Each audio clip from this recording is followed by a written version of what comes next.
Do we have any Americans in the audience today? Any Americans here? Wow, that's most of the audience then, isn't it? Pound obviously doing badly, but doing goodly for you. Yes, I know. I want you to enjoy your time in London, and especially the Tower of London today. But folks, when you are walking round here today, I want you to just pause for a moment and look at these lovely buildings of ours, and just think to yourself for one moment, all this history could have been yours.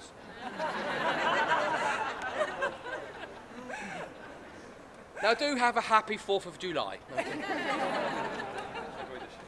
Do we have any Australians here today? Any Australian? Welcome home. Welcome home, folks. No need to say any more there. Do we have any Canadians in the audience? Any Canadians? Hello there, folks. I love your country. It's so beautiful. I think you are selling 150 years. Is that correct? I was over there a couple of years ago on holiday. I got through customs eventually, thanks. And I was greeted with this sign, and it said, "Drink Canada dry." So you did. I cannot remember the holiday, but thank you very much. I really enjoyed myself. Right, we better talk about some history, shouldn't we? Okay, we are now standing at the world-famous Traitors Gate. It was built on the order of King Edward I. He required a safer, a more useful entranceway into the Tower of London. You see, London in those days was an extremely dangerous place to be, where convoys could be attacked, stores stolen, prisoners set free. So he decided to use the River Thames as a natural highway. He ordered that the whole be knocked into the outer defensive wall, so that at high tide boats could pass through, unload their cargoes in safety. It was originally known as the Watergate. Yeah, we had one first. Now, having breached a hole in the outer defensive wall, he soon realised he'd weakened his defences, and he ordered that a tower be built over the top of the archway. He had this tower named in honour of a former constable of ours, St. Thomas à Becket, the Archbishop of Canterbury, who was, in fact, murdered at Canterbury Cathedral in 1170, on the orders of Edward's grandfather, Henry. Now, the archway that you see before you is a marvel of medieval architecture, spanning some 61 feet and having no supporting keystone to hold it up. As I have already mentioned, this was known as the Watergate. So how did it become known as Traitors Gate? Well, it was during the Tudor period that it became an ideal spot to bring prisoners into the Tower of London, those mostly accused as traitors to the monarch.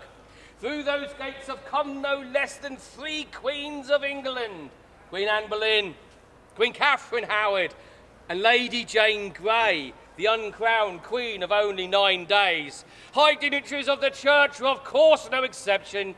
Thomas Cranmer, the Archbishop of Canterbury, and the Bishops Ridley and Latimer were all brought in through those gates during the reign of Queen Mary Tudor, Bloody Mary.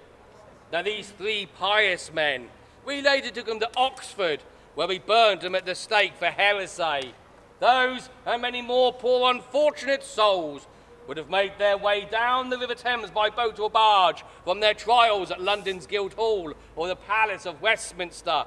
They would have passed through those gates, they would have landed at the steps, only to be met by an escort of good-looking yeoman warders. They would then have been led under the archway of the bloody tower to their place of imprisonment to await whatever fate had in store for them.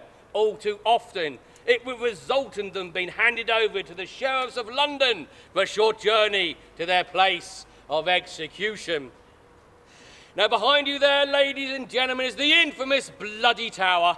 Originally, it was known as the Garden Tower on account that it overlooked the Lieutenant's garden, but its name was changed to the Tower of Blood, or the Bloody Tower, during the reign of Queen Elizabeth I, to commemorate the many tragedies that have been enacted within. Surely the most terrible tragedy of them all was the alleged murder of the 2 boy princes in 1483. Edward V and his younger brother Richard, Duke of York, were brought to the tower by their uncle Richard, the Duke of Gloucester, to prepare for the oldest boy's coronation. But sightings of these 2 young lads playing in and around the grounds became less and less until they were seen no more. It is alleged that they were murdered by being suffocated with a pillow or perhaps even stabbed to death in the upper chamber. Their small bodies were taken out by an unknown priest the following day, buried in a secret plot underneath a staircase to the south side of the White Tower. There the remains lay for 191 years, until the reign of King Charles II, when workmen that were working in an area over there, they come upon a small wooden chest excitedly. They ripped it open. They were hoping to find lost treasure. But all that was in there were the bones of those two small boys.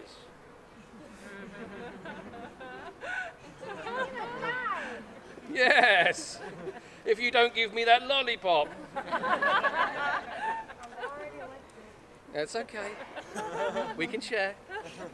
Now, it was agreed by experts of the day that they were indeed the bodies of the two young princes, and so he placed them in an urn. It had been designed by Sir Christopher Wren. We took them to Innocents' Corner in Westminster Abbey, where they lay to this day. Right, folks, we're going to leave this area now. We're going to make our way under the archway of the Bloody Tower. We are going to continue on with our journey through history. But before we do so, I can point out to you another spiked portcullis or drop gate, in case you missed the one down there. There it is, that spiky thing. It is over 700 years old, just like me. It weighs 2.5 tons, just like me. It is still in working order, unlike me. Ladies and gentlemen, a word of warning as we pass under that portcullis. Please be careful. The rope holding it in position is original.